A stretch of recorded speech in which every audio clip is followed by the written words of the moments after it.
Dear students, in the last lecture, we have started the transistor amplifiers.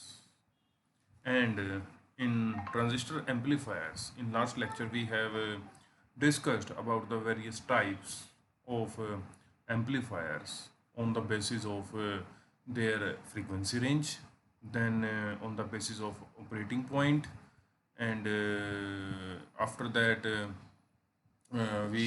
we have done on different parameters, and we have discussed in detail about the class A amplifier, class B amplifier, class AB amplifier, and class C amplifier. In the today's lecture, we will see that how a transistor that act as an amplifier, how the operation of amplification is completed by a transistor. So for making a transistor as an amplifier, we can use this as in a common base configuration and also in common emitter configuration. Although the common emitter configuration is always used, because in we have seen in the last unit that if we use the transistor as a common base in a common base configuration, then the voltage gain is unity. It means amplification voltage के case में नहीं होता. So that's why we generally not use common base, but in some cases we can use common base also as a transistor amplifier. So how a signal is amplified, we will see in today's lecture. As you can see from this diagram, they both are common base configurations. One is for NPN transistor and second is for PNP transistor. For we will discuss in today's lecture about the NPN transistor, but we can also explain the same action using PNP transistor also.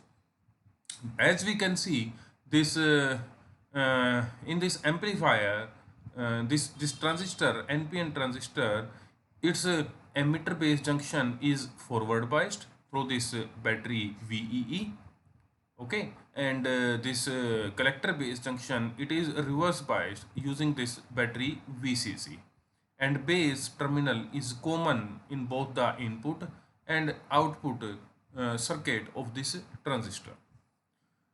Obviously, when this is forward bias and this is reverse bias, it means this transistor, it will work in active region, and the input signal is given from here. This Vi is the input signal which we can give from here, and this input signal, it will superimpose on this battery biasing. Okay, जो DC biasing है, DC biasing के ऊपर जो we आई है, ये basically super impose करेगा, और हम देखेंगे through this superimposition the signal it gets amplified, it gets amplified. And in output also, it is taken from this RC, it acts as a load resistance, but the output is taken with this complete part. When this RC, it is connected in series with this battery, तो जो हमारे पास जो output आएगा वो हमारे पास इस total branch से आएगा, इससे और इस पार्ट से. ठीक है, अकेले आरसी के अक्रॉस हमारे पास जो आउटपुट आएगा, that will not be our output will be the combination of voltage drop over here, that is IC RC, and the combination with VCC. We will see in the coming lecture about this in detail. तो जब हम कोई भी signal इसके ऊपर apply नहीं करते, this V I is zero, this V I is zero, in that case जो आउटपुट हमारे पास आएगा वो क्या आएगा, simple I C R C, हमारे पास जो वोल्टेज है वो इसके ऊपर डेवलप हो जाएगी, और हमारे पास जो आउटपुट आएगा वो आएगा इन दोनों का कम्बिनेशन, क्योंकि करंट हमारा सिर्फ डीसी बायसिंग के क्रॉस चेंज होगा, जो भी आईसी इसमें से फ्लो करेगा उसी के अकॉर्डिंग हमारे पास वी नोट आ जाएगा, and that will be V C I C into R C, I C into R C. When we apply signal V I, तो मैंने बताया था it will superimpose over VE. जब इसकी जब जब हम इसको वी आई को अप्लाई करेंगे तो बेसिकली हमारे पास वी ई बी चेंज करेगा। वी ई बी हमारा टाइम के साथ चेंज करेगा। जब वी ई बी चेंज करेगा, क्योंकि हमारे पास मान लो पॉजिटिव साइकिल है, ये नेगेटिव पार्ट है, तो जो टोटल क्या आएगा, it will decrease this biasing. तो इट मीन्स जो वी बी ई होगा वो हमारा वी ई ई से कम होगा। वी बी ई होगा वो वी ई ई से कम होगा, क्योंकि ये पॉजिटिव साइकिल है और ये हमारे पास नेगेटिव साइड है। तो जो हमारे पास टोटल इफेक्ट आएगा वो हमारे पास वी ई ई का जो भी बाइसिंग है उसमें से वी आई वाला माइनस हो जाएगा, and this V E B it will be less than this V E E, less than V E E. तो जब बाइसिंग चेंज होगी तो ऑब्वियसली हमारे पास एमिटर करंट चेंज होगा। जब एमिटर करंट चेंज होगा तो ऑब्वियसली हमारे पास कलेक्टर करंट चेंज होगा। जब कलेक्टर करंट चेंज होगा तो हमारे पास आई सी आर सी भी वेरी करेगा, और आई सी आर सी वेरी करेगा तो इसका मतलब हमारे पास जो आउटपुट है वो भी वेरी करेगा।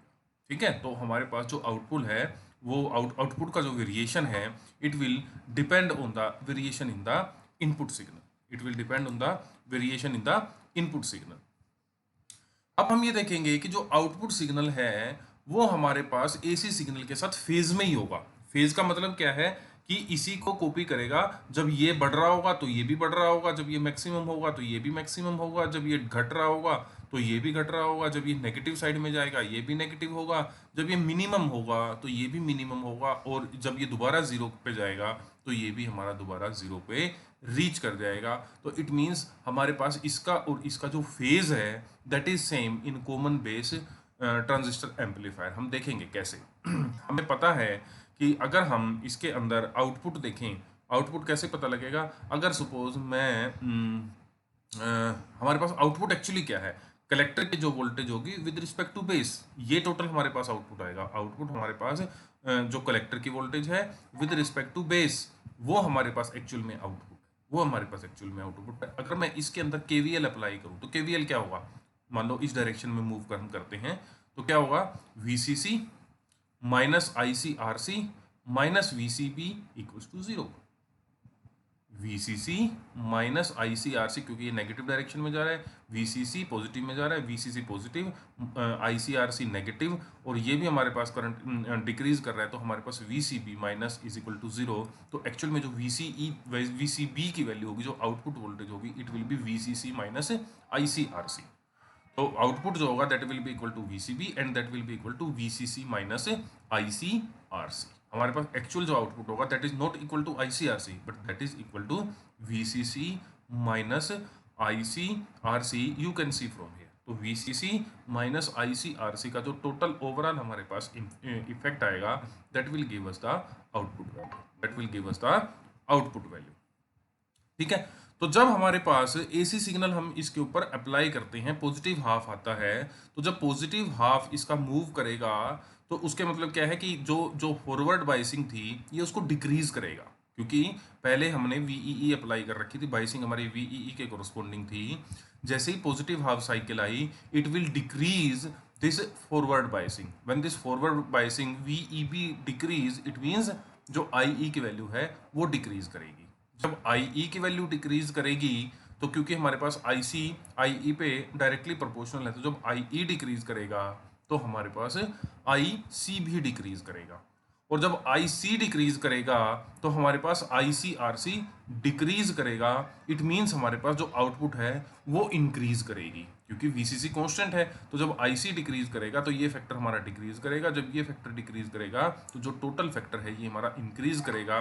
तो हम कह सकते हैं कि जब पॉजिटिव हाफ साइकिल आएगी और वो बढ़ेगी तो उसके साथ साथ हमारे पास जैसे जैसे ये बढ़ेगी उसके कोरस्पोंडिंग हमारे पास ये आउटपुट भी बढ़ता चला जाएगा। जब ये मैक्सिमम होगी ऑब्वियसली हमारे पास जो बाइसिंग है वो मिनिमम होगी। जब मिनिमम होगी आई मिनिमम होगा, आई सी मिनिमम होगा, आई सी आर सी भी मिनिमम होगा, और जब ये मिनिमम होगा तो आउटपुट है वो हमारे पास मैक्सिमम होगी। ठीक है, तो पॉजिटिव हाफ साइकिल हमारी जैसे ये फॉलो करेगी उसी तरह से ये भी फॉलो करेगी। Okay, then we see about the negative half cycle, कि जब हमारे पास नेगेटिव हाफ साइकिल आएगी तो ऑब्वियसली ये इसके साथ एडअप होगी, क्योंकि ये भी हमारा नेगेटिव अप्लाई हो रहा है, ये भी नेगेटिव होगी, तो जैसे जैसे नेगेटिव बढ़ेगा तो ये हमारे पास इस बाइसिंग को इंक्रीज करेगी। जब ये इस बाइसिंग को इंक्रीज करेगी तो आई ई की वैल्यू हमारी एक्चुअल में इंक्रीज करेगी। जब आई ई इंक्रीज करेगा तो आई सी इंक्रीज करेगा, आई सी इंक्रीज करेगा तो आई सी आर सी इंक्रीज करेगा, और जब आई सी आर सी इंक्रीज करेगा तो V C C minus I C R C decrease करेगा, तो डिक्रीज करेगा तो अल्टीमेटली ये हमारे पास नीचे की तरफ मूव करेगा और ये जो आउटपुट है वो भी डिक्रीज करेगा। जब ये वैल्यू हमारी मिनिमम होगी तो हमारे पास जो जो बाइसिंग है वो मैक्सिमम होगी। जब मैक्सिमम होगी आई ई मैक्सिमम होगा, मैक्सिमम होगा तो आई सी मैक्सिमम होगा। जब आई सी मैक्सिमम होगा आई सी आर सी भी मैक्सिमम होगा, और जब आई सी आर सी मैक्सिमम होगा तो V C C minus I C R C minimum होगा। तो इसलिए हमारे पास इस पॉइंट पे आ जाएगा, ये हमारा मिनिमम हो जाएगा। तो ये जब बढ़ना शुरू होगा, इस मिनिमम से ऊपर की तरफ जाना शुरू करेगा, ये भी ऊपर की तरफ जाना शुरू करेगा। तो we can see from this working of this NPN transistor amplifier in common base configuration that whenever there is an increase in the input signal, there is also increase in the output signal, and when there is decrease in the input signal, there is also decrease in the output signal. It means जो input और output हैं हमारे पास वो दोनों इन phase हैं, एक ही phase में लाई करती हैं, तो output signal is in phase with input signal. तो हम कह सकते हैं कि जो हमारे पास आउटपुट है, जो एम्पलीफाइड सिग्नल है, वो आरसी के across that will vary exactly as the variations in the input signal, and that is why जो ये ऊपर स्टेटमेंट लिखी हुई है कि the output signal is in phase with input AC signal, that is completely explained using this working जो हमने अभी तक किया है। तो कॉमन बेस ट्रांजिस्टर एम्पलीफायर में एम्पलीफिकेशन तो होता ही है, और अगर आपको मान लो एम्पलीफिकेशन वाला पार्ट देखना है कि हमारा एम्पलीफाई कैसे होता है, वो मैथमेटिकल एक एग्जांपल लेके आपकी बुक में दिखाया हुआ है। आप मैथमेटिकली उस बुक में से देख सकते हो कि हम कैसे कैसे जब सिग्नल अप्लाई करते हैं तो आउटपुट में हमारे पास एक्चुअल में जो वोल्टेज आती है उसका जो एम्पलीट्यूड होता है that is more than the input part. तो एक्चुअली एम्पलीफिकेशन टेक्स प्लेस, कैसे बढ़ती है वो मैंने बता दिया, और हमारा आउटपुट और इनपुट कैसे एक ही फेज में लाई करते हैं वो भी हमने यहाँ पे एक्सप्लेन कर दिया। ठीक है, तो this is common base transistor amplifier when we use a common base transistor for the amplification of the AC signal. उसके बाद जो नेक्स्ट हमारे पास आता है वो आता है common emitter amplifier. You can see from the diagram, यहाँ पे हमने दोनों नहीं लिए, मैंने सिर्फ आपको एनपीएन ट्रांजिस्टर ही दिखा दिया, क्योंकि पीएनपी हमारे पास वर्किंग इज सेम, बिल्कुल सेम रहती है, सिर्फ हमारे पास जो बैटरीज की पोलैरिटीज हैं वो हमारे पास रिवर्स हो जाएंगी, अदरवाइज जो सर्किट डायग्राम है दैट विल बी सेम। तो हम देख सकते हैं कि वही इनपुट में हमने VEE को अप्लाई कर रखा है डीसी बाइसिंग के लिए, और इधर हमने VCC को अप्लाई कर रखा है डीसी बाइसिंग के लिए, और एमिटर है, emitter is common between the input part and the output part, that's why the common emitter configuration is there. When there is no signal, हम कोई सिग्नल की बात नहीं कर रहे, इसका मतलब ये हमारे पास जीरो है, ये डायरेक्ट कनेक्टेड है, तो हमारे पास आउटपुट जो आएगा वो इनपुट जो भी करंट VE के कोरस्पोंडिंग इसके अंदर से फ्लो कर रहा होगा उसके कोरस्पोंडिंग हमारे पास IC होगा, और IC जो मूव करेगा वो उसके कोरस्पोंडिंग हमारे पास ICRC आएगा, और ICRC जो आएगा वो VCC के साथ जो कम्बिनेशन में हमारे पास आएगा उसके कोरस्पोंडिंग हमारे पास आउटपुट आ जाएगा। तो जैसे हमने पीछे किया था कि अगर हम किरचॉफ लॉ अप्लाई करते हैं आउटपुट सर्किट के अंदर तो हम देखेंगे कि VCC minus ICRC minus VCE equals to 0, VCC minus ICRC minus VCE equals to 0। अगर हम ये लूप इस तरह से मूव करवाते हैं तो ये हमारे पास VCC माइनस ICRC, क्योंकि करंट की डायरेक्शन ये वाली है, माइनस VCE इक्वल्स टू 0। तो हमारे पास आउटपुट क्या है, आउटपुट है हमारे पास जो कलेक्टर का की वोल्टेज है विद रिस्पेक्ट टू एमिटर, इसका मतलब जो VCE है that is actual our output signal, that is actual our output signal. तो इसमें से अगर हम VCE निकालते हैं तो VCE it came out to be VCC minus ICRC and this VCE equals to VC और हम V आउटपुट VO भी लिख सकते हैं, दोनों ही चीज़ें ठीक हैं, चाहे हम VO लिख लें या कलेक्टर वोल्टेज भी लिख लें, क्योंकि व्हेन एमिटर इज कॉमन तो ऑब्वियसली हमारे पास जो कलेक्टर वोल्टेज होगी that will be with respect to emitter तो हमारे पास जो आउटपुट आएगा that will be VCC minus ICRC। अब जब ये पॉजिटिव साइकिल आएगी, जब पॉजिटिव साइकिल आएगी, अब ये हमारे पास बैटरी पॉजिटिव है, जब पॉजिटिव साइकिल आएगी it will support this forward biasing. जब उस फॉरवर्ड बायसिंग हमारे पास जैसे जैसे पॉजिटिव सिग्नल बढ़ेगा वैसे वैसे हमारे पास VBE बढ़ेगी, वैसे वैसे VBE बढ़ेगी, VBE जैसे जैसे बढ़ेगी वैसे वैसे IE बढ़ेगा, और IE जैसे जैसे बढ़ेगा IC बढ़ेगा, और IC बढ़ेगा तो ICRC भी बढ़ेगा, and when ICRC will increase VCE will decrease. जब ये डिक्रीज कर रहा है इसका मतलब it increases in the negative direction. तो हमारे पास जैसे जैसे पॉजिटिव बढ़ेगा वैसे वैसे आउटपुट के अंदर हमारे पास नेगेटिव की तरफ बढ़ेगा, क्योंकि जो करंट है वो हमारा ये जीरो से ऊपर की तरफ जाएगा तो ये जीरो से नीचे की तरफ जाना शुरू होगा और ये इससे अपोजिट डायरेक्शन में जाएगा, अपोजिट डायरेक्शन में जाएगा। Clear? When this is maximum, when input का हमारे पास जो सिग्नल है वो मैक्सिमम वैल्यू होगी तो उस केस में हमारे पास इसका मतलब इसके साथ ऐड होके VBE भी मैक्सिमम होगा। जब VBE मैक्सिमम होगा IE मैक्सिमम होगा, और IE मैक्सिमम होगा तो इसके करस्पॉन्डिंग IC मैक्सिमम होगा, IC मैक्सिमम होगा तो जो ये ICRC है ICRC भी मैक्सिमम होगा, और जब ICRC मैक्सिमम होगा तो जो VCE है वो VCC माइनस ICRC VCE हमारे पास मिनिमम होगा, और जब ये मिनिमम होगा it means when positive half का मैक्सिमम होगा हमारे पास नेगेटिव हाफ का मिनिमम आ जाएगा, मिनिमम आ जाएगा। फिर जैसे जैसे डिक्रीज करना शुरू करेगा ये हमारे पास जो नेगेटिव है वो डिक्रीज करना शुरू कर देगा, मतलब पॉजिटिव की तरफ मूव करना शुरू कर देगा। Again when this become zero it also become zero. When a negative cycle come, जब हमारे पास नेगेटिव साइकिल आएगी, मैं उधर डायग्राम से ही बता देता हूँ आपको, जब ये नेगेटिव साइकिल आएगी तो नेगेटिव साइकिल के कोरस्पॉन्डिंग क्या होगा, it will oppose this forward biasing. तो इसका मतलब हमारे पास जो एक्चुअल जो जो बायसिंग इसके ऊपर अप्लाई होगी that will B VEE minus VI। When VEE minus VI apply होगी तो हमारे पास जो VBE है वो डिक्रीज करेगा, VBE जब डिक्रीज करेगा तो उस केस में हमारे पास IE डिक्रीज करेगा, IE डिक्रीज करेगा, IC डिक्रीज करेगा, IC डिक्रीज करेगा तो ICRC भी डिक्रीज करेगा, और जब ICRC डिक्रीज करेगा तो VCC माइनस ICRC इंक्रीज करेगा, तो हमारे पास जो आउटपुट है वो इंक्रीज करेगा। जब इसकी वैल्यू मिनिमम होगी, जब इसकी वैल्यू नेगेटिव डायरेक्शन में मैक्सिमम होगी या हम कहेंगे कि मिनिमम होगी, तो उस केस में हमारे पास जो VBE है VBE भी मिनिमम होगा। जब VBE मिनिमम होगा तो IE मिनिमम होगा, IE मिनिमम होगा IC भी मिनिमम होगा, IC मिनिमम होगा तो ICRC मिनिमम होगा, इसके ग्रोथ ड्रॉप मिनिमम हो जाएगा।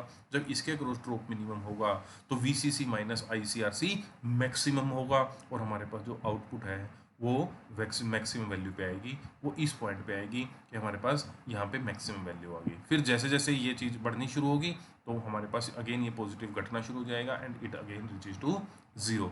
तो हम ये देख सकते हैं कि इसमें जब हमारे पास इनपुट में पॉजिटिव हाफ साइकिल आ रही है तो हमारे पास आउटपुट में नेगेटिव साइकिल आ रही है, जब इसके अंदर नेगेटिव साइकिल आ रही है तो इसके अंदर पॉजिटिव साइकिल आ रही है। इसका मतलब जो इनपुट और आउटपुट है हमारे पास they are 180 degree out of phase.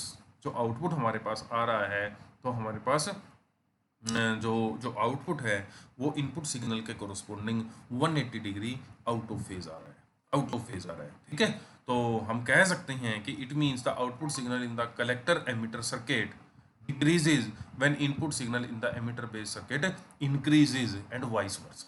इससे जब ये इंक्रीज करेगा तो ये डिक्रीज करेगा, जब ये डिक्रीज करेगा तो ये वाला पार्ट हमारा इंक्रीज करेगा। तो जो जब हमारे पास इनपुट के अंदर वोल्टेज कम होगी नेगेटिव साइकिल आएगी तो हमारे पास आउटपुट में पॉजिटिव साइकिल आएगी, और जब इनपुट में पॉजिटिव साइकिल आएगी तो उस केस में हमारे पास आउटपुट के अंदर क्या है, नेगेटिव साइकिल आएगी। तो हम ये कह सकते हैं कि जो आउटपुट है that is 180 degree out of phase with the input।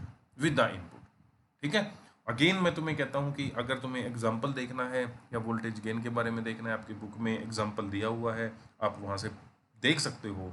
मैंने उसको लेक्चर में इसलिए इंक्लूड नहीं किया क्योंकि यहाँ पे उसके लिए ज़रूरी नहीं था, मेरे को कंसेप्ट मैंने बता दिया। आप बुक से देखोगे तो आप देख सकते हो कि कैसे हम इनपुट में कितनी वोल्टेज आएगी, तो उसके कोरस्पॉन्डिंग हमारे पास आउटपुट में जो वोल्टेज आएगी that will be negative, minus minus sign साथ आएगा, क्योंकि हमारे पास जो V आउटपुट है that is proportional to minus VI। जो नेगेटिव साइन है, नेगेटिव साइन यही शो करता है कि जो इनपुट है that is opposite to output, और we can say it is 180 degree out of phase. ये बात बहुत इंपॉर्टेंट है कि जब भी हम कॉमन एमिटर यूज करते हैं तो हमेशा ही जो आउटपुट है that is 180 degree out of phase with input.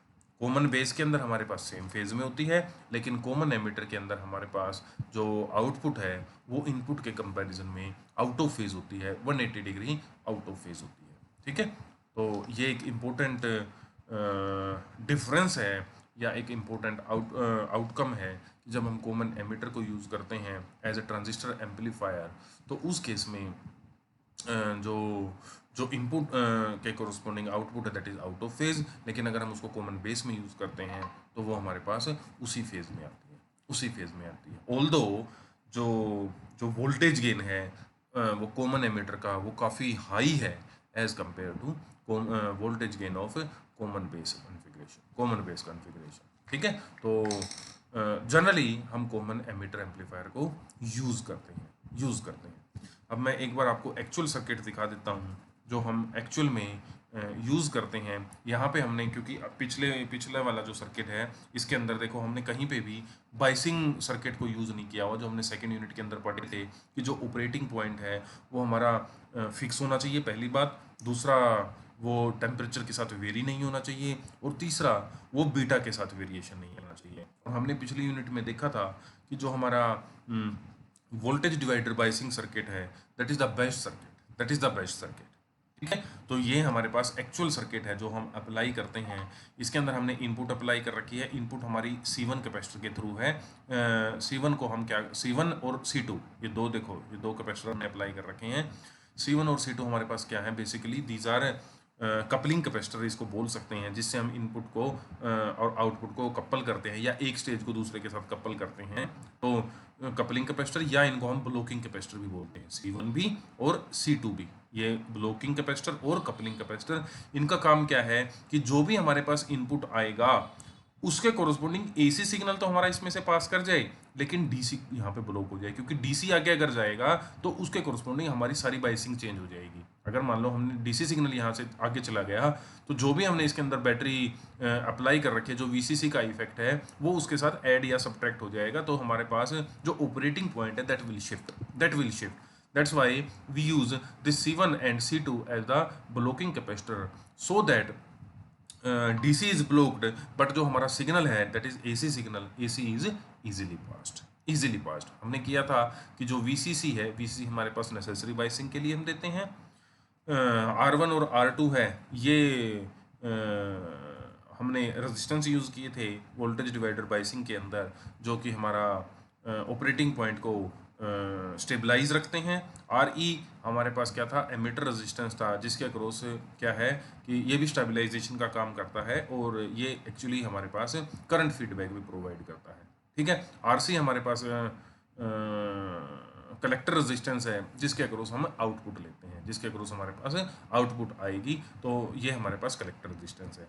इसके अंदर जो CE है, ये मैंने उस टाइम पे भी आपको बताया था कि CE is basically bypass capacitor. Bypass capacitor का मतलब क्या है कि जब हमने RE अप्लाई कर दिया, अगर जो करंट हमारे पास IE आ रहा है, अगर वो IE, क्योंकि वो IE किसके कोरस्पोंडिंग आएगा, वो इन VI की वेरिएशन के कोरस्पोंडिंग आएगा, तो ऑब्वियसली जो AC करंट आएगा जो VI के कोरस्पोंडिंग आएगा, अगर वो हमारा RE से पास करेगा तो IE और IE इंटू RE की कोरस्पोंडिंग पोटेंशियल इसके क्रॉस ड्रॉप हो जाएगा, और अगर ये नीचे ग्राउंड पे है तो यहाँ पे कुछ ना कुछ पोटेंशियल आ जाएगा, और अगर यहाँ पे पोटेंशियल आ गया तो फॉरवर्ड बायसिंग रखने के लिए हमें इसका पोटेंशियल बढ़ाना पड़ेगा, और इसका पोटेंशियल बढ़ाना पड़ेगा तो अल्टीमेटली या तो हमें कोई दूसरी बैटरी लगानी पड़ेगी वी के कोरस्पोंडिंग, या हमें वीसी की पोटेंशियल बढ़ानी पड़ेगी। ये मैं पिछले यूनिट में आप कंप्लीटली आपको एक्सप्लेन कर चुका हूँ। तो इसीलिए हम जो भी हमारे एसी वेरिएशन इस इनपुट के कोरस्पोंडिंग आते हैं, तो जो हमारा आई है वो यहाँ पे प्रो करने के बजाय, क्योंकि जो कैपेसिटर है,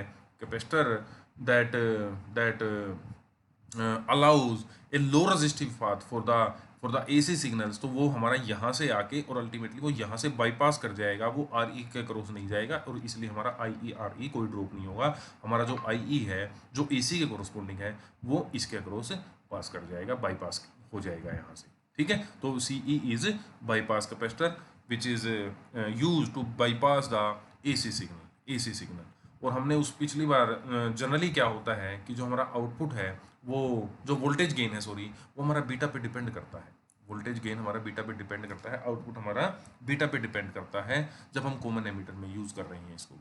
लेकिन हमने देखा था जब हम बाइसिंग सर्किट कर रहे थे कि जब हम voltage divider biasing circuit use करते हैं तो this circuit is basically beta independent circuit. आपको याद होगा कि हमने इसको बीटा इंडिपेंडेंट सर्किट बोला था। इसका मतलब जो आउटपुट है हमारी वो बीटा के इंडिपेंडेंट होगी, तो जो वोल्टेज गेन है वो हमारा बीटा के इंडिपेंडेंट होगा, बीटा पे डिपेंड नहीं करेगा।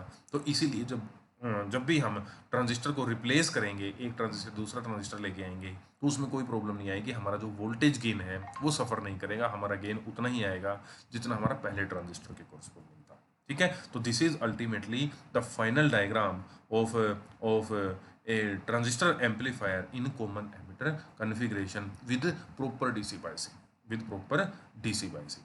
ठीक है, तो यहाँ पे हम आज का लेक्चर ख़त्म करते हैं। आज हमने एम्पलीफिकेशन के बारे में पिक किया कि कॉमन बेस में जब हम यूज़ कर रहे हैं तो हमारा एम्पलीफिकेशन है वो कैसे होता है, एम्पलीफायर कैसे काम करता है। जब कॉमन एमिटर में होता है तो एम्पलीफिकेशन कैसे होता है, वो कैसे काम करता है। और हमने देखा था कि जब हम कॉमन बेस की बात करते हैं तो जो एम्पलीफिकेशन है, जो आउटपुट है, that is in phase with the input signal, and when we use common emitter configuration then the output is out of phase with the input। ठीक है, फिर हमने ये वोल्टेज डिवाइडर बाइसिंग वाला सर्किट देखा और हमने देखा कि एक्चुअली हमारा सर्किट इतना सिंपल नहीं है। हमें R1 R2 RC RE C1 C2 CE और डिफरेंट कंपोनेंट्स यूज़ करने पड़ते हैं so that the operating point that is not shifted when a transistor is in working condition। ठीक है, और स्टेबलाइज रहे, वो टेम्परेचर के अगेंस्ट भी स्टेबलाइज हो, टेम्परेचर अगर बढ़ता है, और वो हमारे पास बीटा के अगेंस्ट भी स्टेबलाइज रहे।